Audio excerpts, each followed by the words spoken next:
2021년 한 해가 여러분 시작됐습니다. 늘 그렇듯 사랑하는 성도님들을 하나님께서 주신 그 하루하루에 충실하고 성실해야 합니다. 나아가서 하나님이 주신 내일이란 시간, 그리고 한 해라는 시간 앞에 우리는 늘 겸손해야 합니다. 왜냐하면 내일이라는 시간, 그리고 2021년이라는 한 해는 여러분, 저와 여러분 모두가 경험했듯이 당연히 주어지는 게 아니라 하나님이 주셔야만이 살아갈 수 있는 시간들이기 때문에 그렇습니다. 2021년 코로나가 전 세계를 강타한 한 해가 그 한 해로 기억되지 않을까 싶습니다. 코로나는 온 인류와 그리고 성도된 우리에게 몇 가지 질문을 던져주었다고 생각합니다. 첫 번째 질문이 생명과 죽음에 대한 질문입니다. 사람들은 코로나가 발생하자 전염병으로부터 생명을 지키고 보호하기 위해서 국가적으로 또 개인적으로 방역은 물론 백신 개발에 박차를 가했죠. 모든 인간은 죽습니다. 그러나 죽음이라는 불편한 진실 앞에 겸손하게 머물러 본 경험이 있는 사람들은 그다지 많지 않은 것 같아요.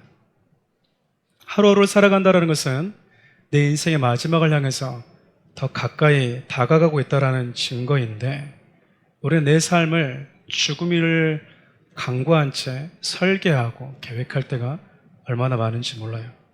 하지만 코로나는 반강제적으로 모든 사람은 죽음을 피할 수 없는 존재다라는 이 불편한 진실 앞에 서지 않으면 안 될 만큼 모든 인류를 내몰았습니다. 인류는 코로나에 대한 유일한 희망을 백신으로 여기기 시작했고, 모두가 알다시피 미국을 시작으로 이 백신 접촉이 투여가 시작됐죠. 하지만 백신을 맞아도요, 모든 인간은 죽습니다. 죽음이라는 불편한 진실, 누구도 피할 수 없는 진실. 백신이 저와 여러분들에게 몇 년간 더 살게 해줄 수는 있지만 그 백신이 저와 여러분들에게 영원한 생명을 결코 보장해 주진 않습니다. 성경은 처음부터 모든 인간들에게 죽음이란 불편한 진실을 말해왔습니다. 우리가 예수를 믿고 구원받으세요라고 하는 말은, 다른 이야기로 하면 우리는 불편하지만, 수용하기 싫지만 죽음이란 운명을 벗어날 수 없습니다 라는 그 진실 앞에 사람들로 하여금 서게 만들고, 그 질문 앞에 머물러서 진지하게 그 질문에 내 스스로가 대답해 볼 수 있도록 하는 것과 같거든요.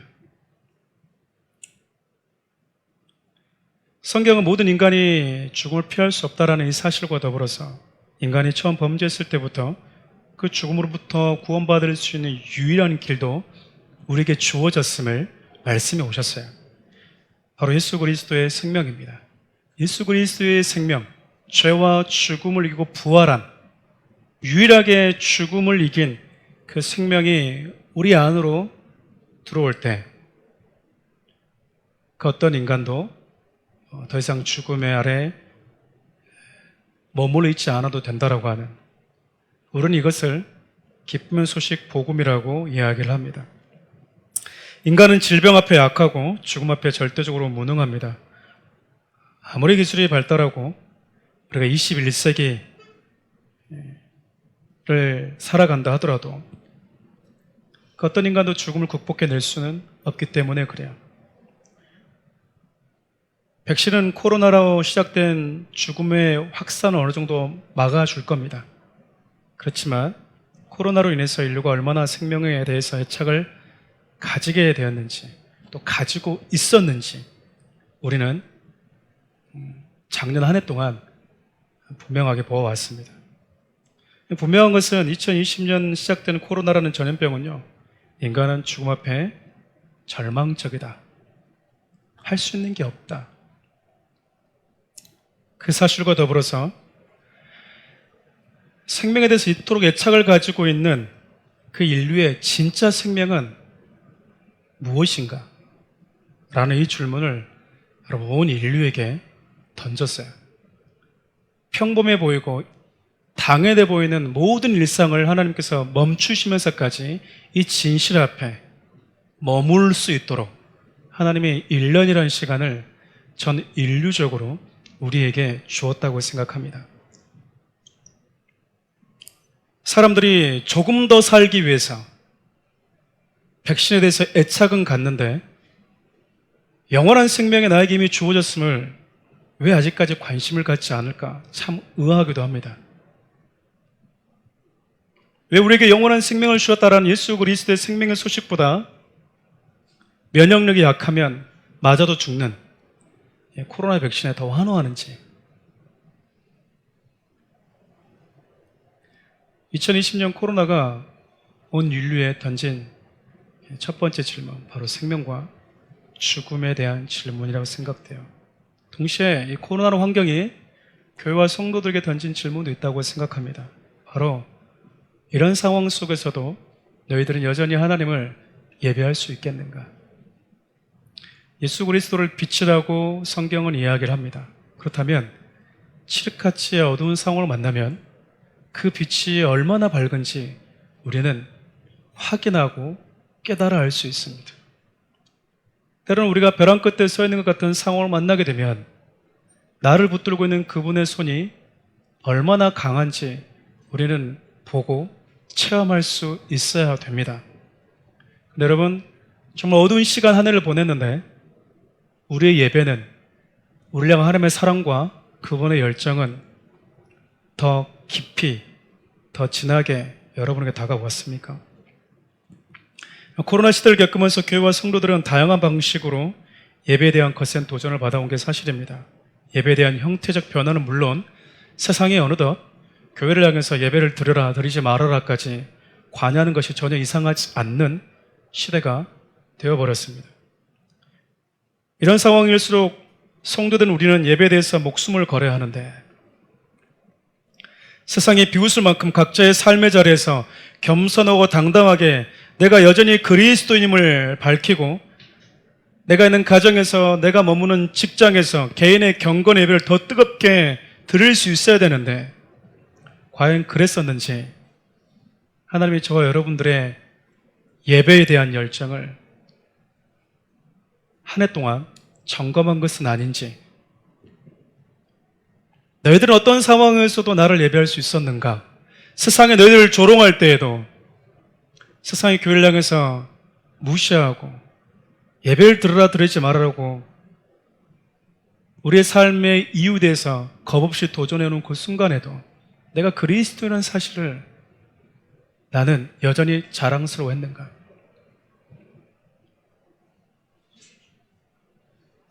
한 아이가 코로나 시대 때 학교 가서 울면서 돌아왔다고 이야기를 해요. 아빠, 나 교회 안 갈래. 왜? 학교에서 너 교회 다니니? 그러니까 나 손가락 치렸어. 교회 탓이래. 나 교회 안 가면 안 돼? 이렇게 얘기하더래요. 그것을 보고 부모 마음이 미어졌답니다.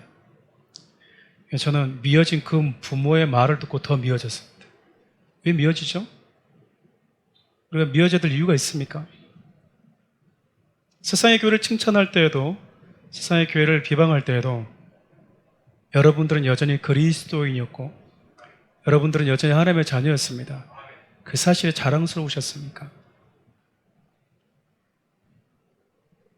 우리가 온라인 예배니 현장 예배니 가지고 옥신각신한 사이에 우리 안에서 함께 끌어안아야 될 교회끼리 서로 싸우고 갑을 논박하면서 무엇이 더 나은지 서로 지식 자랑하고 있는 사이에 목회자들은 성도들의 믿음의 삶을, 그들의 예배의 뜨거운 열정을 걱정하는 시대가 되었어요. 어쩌면 어떤 상황에서도 하나님을 예배해야지 당연한 성도들로 양육해야 됨에도 불구하고 코로나라는 우리보다 더 엄청난 위협적인 순간 속에서 예배를 지켰던 그 믿음의 선배들을 바라보기가 부끄러울 만큼 아주 강도가 낮은 코로나 시대를 겪으면서도 성도들의 예배에 대한 열정을 걱정할 수밖에 없었던 이 시대에 교회 모습이 때로는 부끄럽기도 했고요.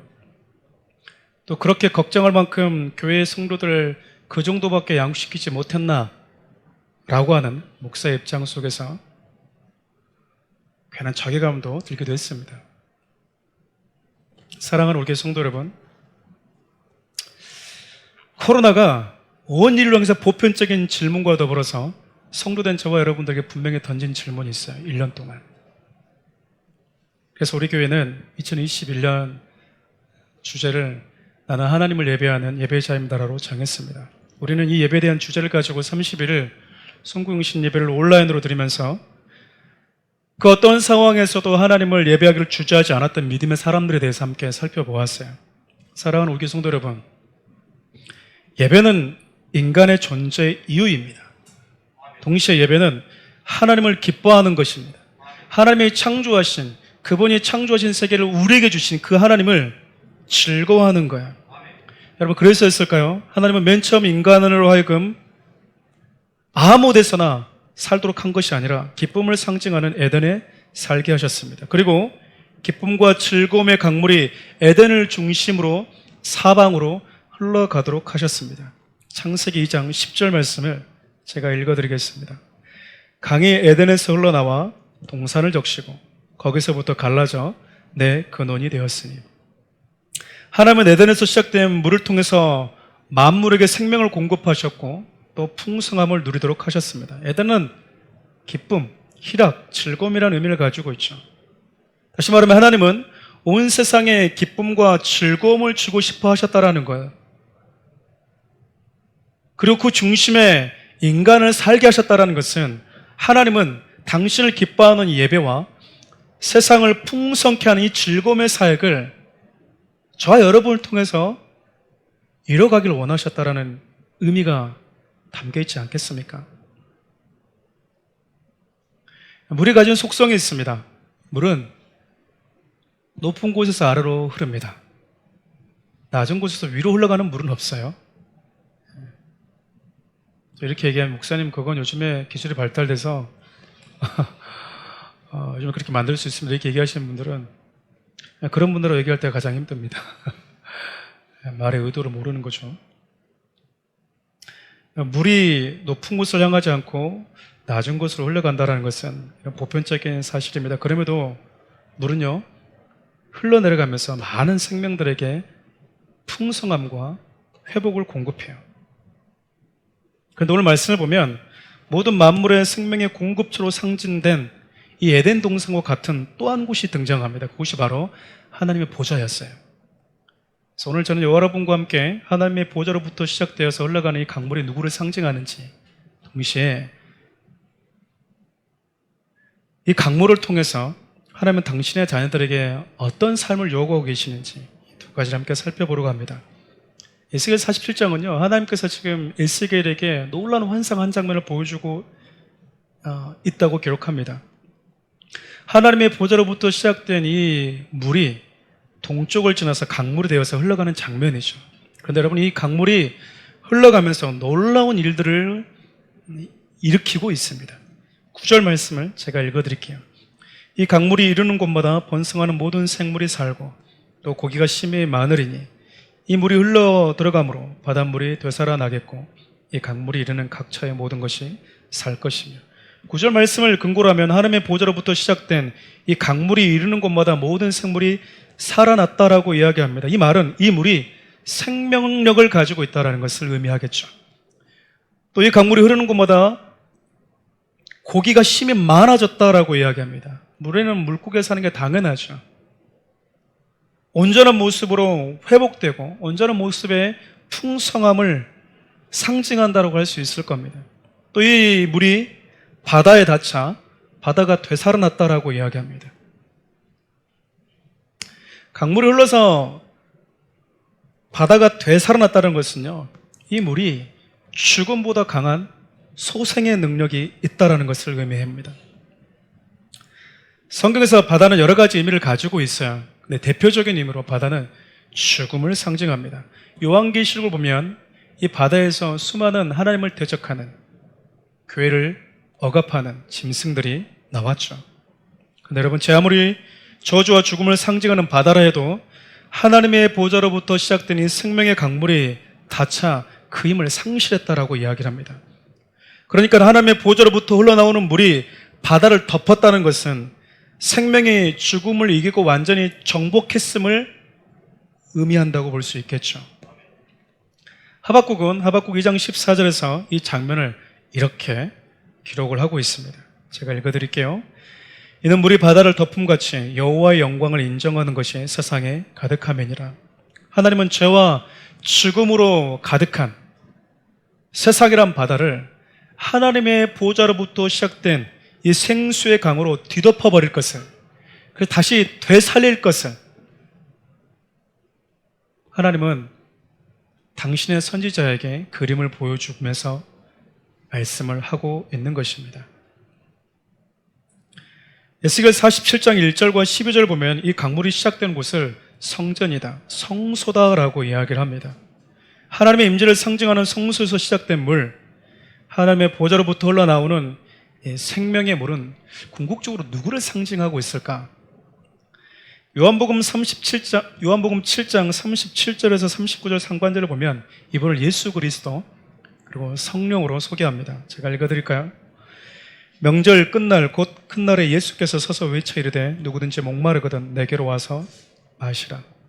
나를 믿는 자는 성경의 이름과 같이 그 배에서 생수의 강이 흘러나오리라 하시니 이는 그를 믿는 자들이 받을 성령을 가리켜 말씀하신 것이라.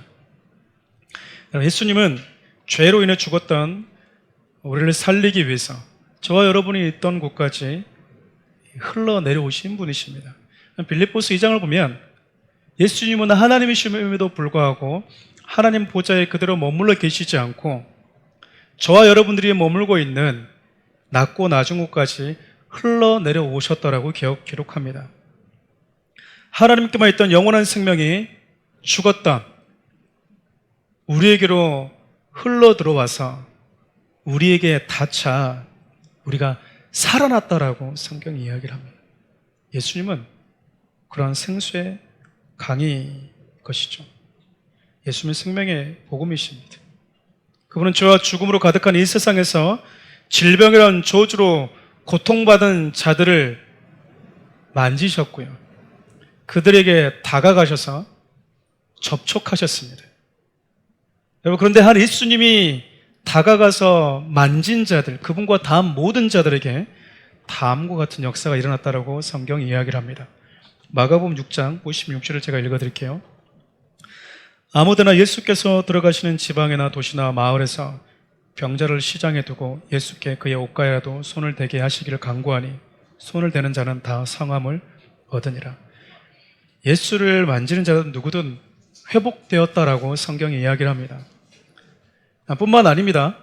예수님을 만나서 그분의 음성이 귀와 영혼에 닿은 자들 역시 살아났다라고 성경이 이야기를 합니다. 요한복음 5장 25절입니다. 진실로 진실로 너에게 이르노니 죽은 자들이 하나님의 아들의 음성을 들을 때가 오나니 곧 이때라. 듣는 자는 살아나리라. 우리는 누군가의 말에 상처를 받기도 하고요, 또 위로를 받기도 합니다. 즉, 내 입에서 나가는 말을 통해서 내 입에서 나가는 그 소리가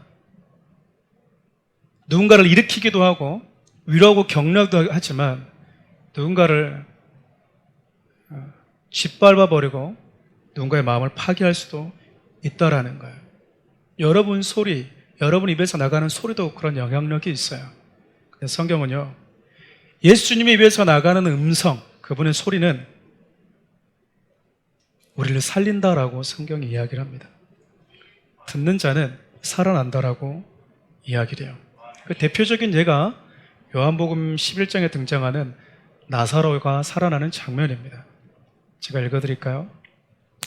이 말씀을 하시고 큰 소리로 나사로야 나오라 부르시니 죽은 자가 수족을 배로 동인 채로 나오는데 그 얼굴은 수건에 쌓였더라. 예수께서 이르시되 풀어놓아 다니게 하라 하시니라. 나사로가 지금 죽은 지 나흘째가 됐다라고 이야기합니다.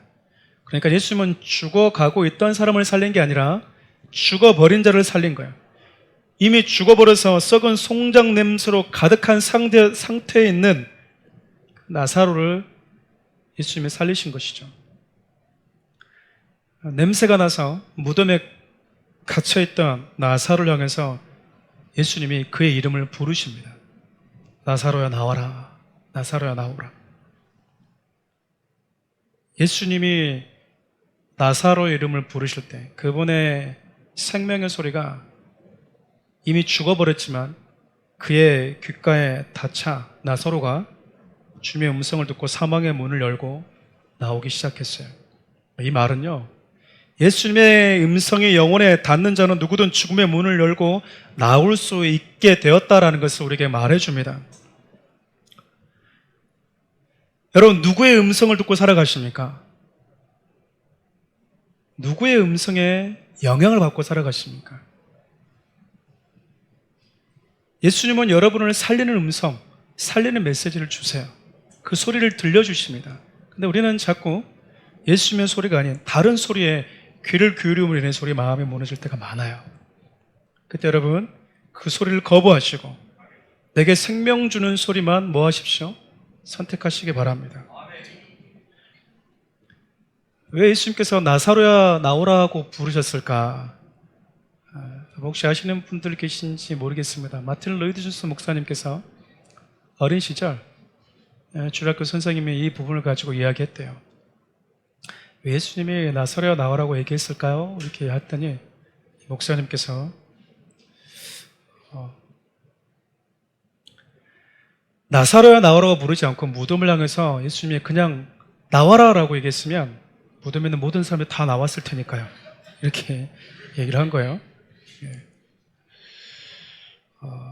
저와 비슷한 영성을 가지고 계신 것 같습니다. 그러니까 콕 집어서 나사로 너만 나와라 이렇게 얘기한 거죠. 다 나오지 말고 너만 나와야 돼라는 거예요. 너만 나와야 돼. 어렸지만 예수님이 얼마나 그 음성의 메시지에 능력이 있는지 신뢰하고는 사람이 할 수 있는 표현이 아닐까 싶어요. 예수님 마지막 날 다시 오실 때 나사로 이름을 부르셨듯이 저와 여러분들의 이름을 불러주시러 오실 겁니다. 그분의 입에서 우리 이름이 불려지는 그 순간 우리는 살아나게 되는 것입니다. 여러분 잘 아시는 찬송가 180장 하나님의 나팔소리, 하나님의 나팔소리. 그 2절 가사를 보면 이래요. 무덤 속에 잠자던 자 그때 다시 일어나 영화로운 부활 승리 얻으리. 주의 택한 모든 성도 구름 타고 올라가 공중에서 주의 얼굴 배우리.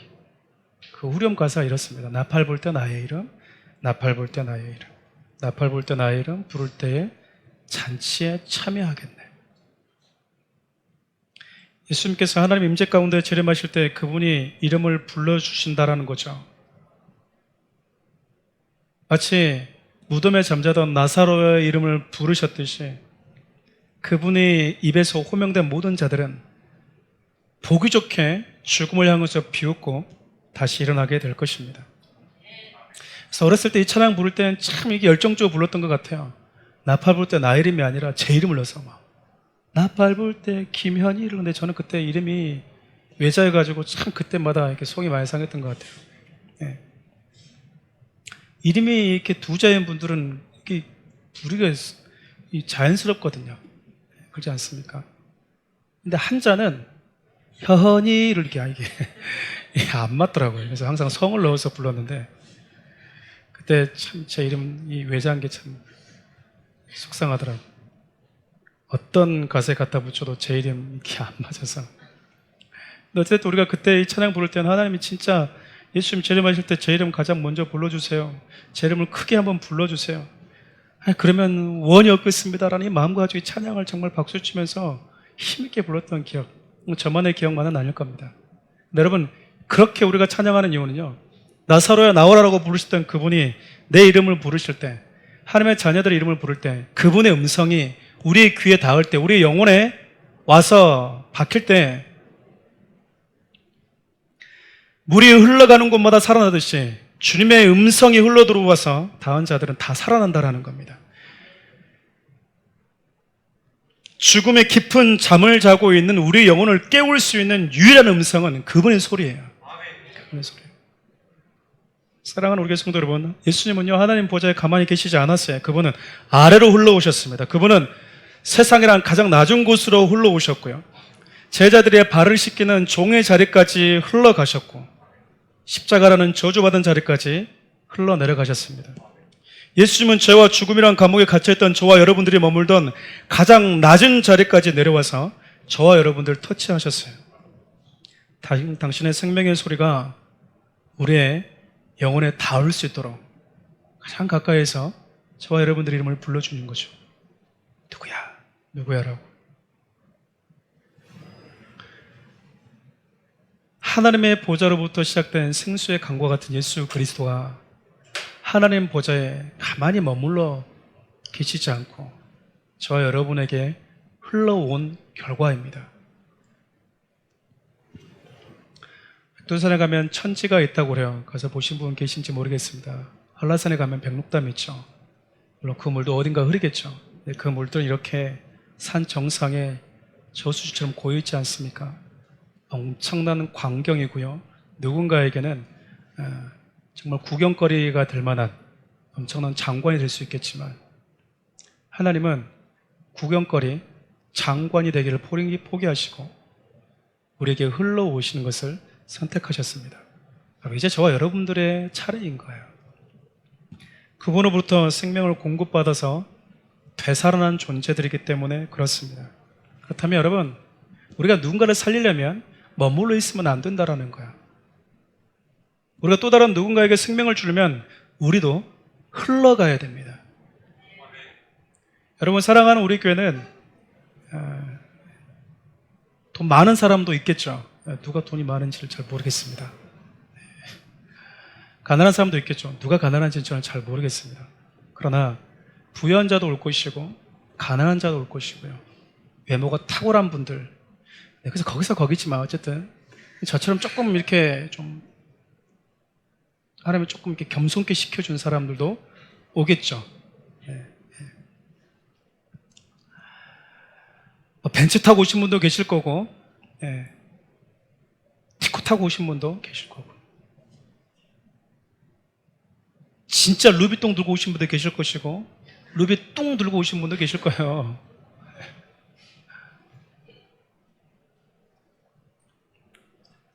우리는 교회 문턱이 높아서는 안 되는 거예요. 루비똥 들고 있는 사람이 루비똥 들고 있는 사람을 손가락질하면서 목에 힘주는 것만큼 여러분 진짜 짠한 게 없어요. 예수님이 저와 여러분들 위해서 저와 여러분들 있는 자리까지 기꺼이 흘러오셨다면 여러분 저와 여러분들도 흘러가셔야 됩니다. 정말 돈 많은 사람이 와도 목에 힘주지 않는 곳, 가난한 성도가 와도 전혀 위축되지 않는 곳이 돼야 되는 거예요. 그러려면 우리가 서로에게로 흘러 들어갈 수 있어야 되는 겁니다. 예수님은 우리에게 흘러오셔서 저와 여러분들을 통해서 이제 세상을 향해서 당신이 우리에게 들려주었던 이 생명의 소리를 저와 여러분들을 통해서 선포하기를 원하시고 들려주기를 원하십니다. 2020년의 시간은 불행하고 답답하고 기억하고 싶지도 않은 한 해가 아니라 저와 여러분들에게 앞으로 어떤 삶을 살아야 하는지 진지하게 질문을 던진 소중한 한 해로 기억이 될 것입니다. 모든 인류가 죽음 앞에 두려워한다는 것을 저와 여러분들은 분명히 보았습니다. 인간이 머리를 짜서 할 수 있는 모든 것을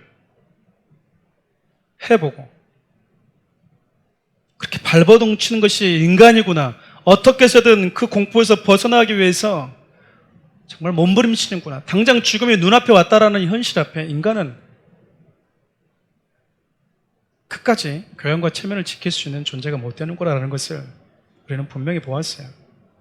그리고 예수 믿는 저와 여러분들은 내가 믿고 있는 예수가 얼마나 유일하고 위대한 소망인지 우리는 분명히 우리 마음 가운데 확신을 가졌을 거라고 생각합니다. 내가 믿는 분이 세상의 그 어떤 시각과 바라보는 시선에 의해서 조롱받는다 하더라도 내가 여전히 그분께 속해 있음을 자랑스러워할 수 있는 이유는 세상에 보지 못하는 우리 눈에만 보이는 유일한 생명이라는 사실을 저 여러분들 알고 있기 때문에 그래요. 바라기는 막상 죽음 앞에 서면 두려움과 초점을 떨쳐낼 수 없는 이 세상을 향해서 유일한 소망과 유일한 생명이 예수 그리스도 뿐이라는 이 사실을 여러분이 생명의 물이 되어서 흘러가 주시기를 바라요. 사랑하는 우리 성도 여러분, 우리는 긍정적이든 부정적이든 서로서로에게 영향을 주고 또 받으면서 살아갑니다. 예수님은 세상에 생명의 영향력을 주는 삶을 사셨죠. 여러분들 어떤 삶을 살아오셨고 또 살고 계십니까? 그리고 어떤 삶을 살아야 마땅할까요? 고린도후서 2장 14절에서 16절 말씀을 제가 읽어드릴게요. 항상 우리를 그리스도 안에서 이기게 하시고 우리로 말미암아 각처에서 그리스도를 아는 냄새를 나타내신 하나님께 감사하노라. 우리는 구원받는 자들에게나 망하는 자들에게나 하나님 앞에서 그리스도의 향기니 이 사람에게는 사망으로부터 사망에 이르는 냄새요 저 사람에게는 생명으로부터 생명에 이르는 냄새라. 누가 이 일을 감당하리요? 성경은 구원받은 자들 향해서 너희들은 그리스도의 향기다, 그리스도의 냄새다. 그리고 하나님은 지금 저와 여러분들 이렇게 묻고 계십니다. 그렇다면 누가 이 생명의 향기가 되어줄까? 그렇다면 누가 이 생명의 역사를 감당할 수 있을까? 여러분, 이 질문 앞에 가장 아름답게 대답했던 한 사람을 소개하고 말씀을 맺을까 합니다. 이사야 6장 5절인데 내가 또 주의 목소리를 들으니 주께서 이르시되 내가 누구를 보내며 누가 우리를 위하여 갈고 하니 그때 내가 이르되 내가 여기 있나이다 나를 보내소서 했더니. 여러분, 이사야가 누가 그리스도의 향기가 되어줄고 누가 생명의 물이 되어서 머물러 있지 않고 불편한 곳, 가고 싶지 않은 곳, 물은 길을 만드는 게 아니고요 만들어진 길로 흘러가요. 주님이 길을 터실 때 주님이 가라고 하신 곳으로 흘러갈 거라고 얘기할 때 주님 내가 여기 있습니다. 주님 내가 여기 있습니다. 나를 보내주십시오 라고 이야기를 했어요. 2020년이라는 시간은 평범한 일상이 결코 평범한 것이 아니라 하나님이 주셔야지 살 수 있는 선물과 같다라는 이 사실을 우리에게 알게 해줬고요 죽음 앞에 인간이 얼마나 약한 존재인지를 깨닫게 해주는 한 해였습니다. 2021년은 이제 평범함이 당연히 우리가 누릴 수 있는 것이 아니라 하나님이 주셔야만이 누릴 수 있는 은혜라는 사실과 그리고 생명의 회복은 내게로 흘러와 주신 예수 그리스도의 사랑 때문임을 기억하면서 살아갈 수 있는 한 해가 되었으면 좋겠어요. 나아가서 내게로 흘러와 주신 주님의 사랑을 한가득 담아서 머물러 계시지 마시고 위축되어 있지 마시고 아직도 예배하냐라는 말에 위축되지 마세요. 아직도 교회 다니냐? 지금 어느 시대인데 교회를 다니냐? 아직도 예수 믿냐? 어느 시대인데 예수 믿냐? 교회가 짓밟히면 같이 좀 짓밟히면 되지 않습니까? 예수님의 이름이 세상으로부터 좀 버려지면 같이 버려져야지. 예수님 혼자 버려져 있기면 내버려두고 우리 모른 체 하면서 살아가면 되겠습니까? 주님이 조롱받고 교회가 조롱받으면 좀 같이 조롱받으면 되잖아요. 너 교회 다니니? 그러면 조롱받으면 안 되겠습니까? 무엇이 참 생명인지 알지 못하는 그 세상, 예수님이 흘러내려오실 때 환영받으면서 흘러오지 않으셨습니다. 막상 내려와 보니 당신의 백성들이 환영하지 않았거든요. 여러분도 환영받을 생각하면서 흘러가지 마십시오. 여러분들 흘러내려갈 때 여기까지 와서 고맙다라는 그 말 들으려고 그거 기대하면서 흘러가지 마세요. 어떤 곳에 흘러가면요 여러분 왜 왔니라고 되려 여러분들을 환영하지 않고 반감하는 현장으로 흘러가는 분들이 계실 수 있어요. 결국 바다로 흘러가겠지만 여러 갈래 나눠진 그 물줄기를 따라서 이곳저곳으로 우리가 흘러가겠지만 각자 다른 곳에서 다른 대우와 다른 환경을 분명히 만나게 될 것입니다. 그럼에도 불구하고 우리 주님이 나에게 흘러와 주셨던 것처럼 우리가 그렇게 주님의 아름다운 향기가 되고 생명이 되어서 바다까지 거침없이 가장 밑바닥까지 아쉬움 없이 흘러가보는 그런 오늘 하루가 되면 어떨까?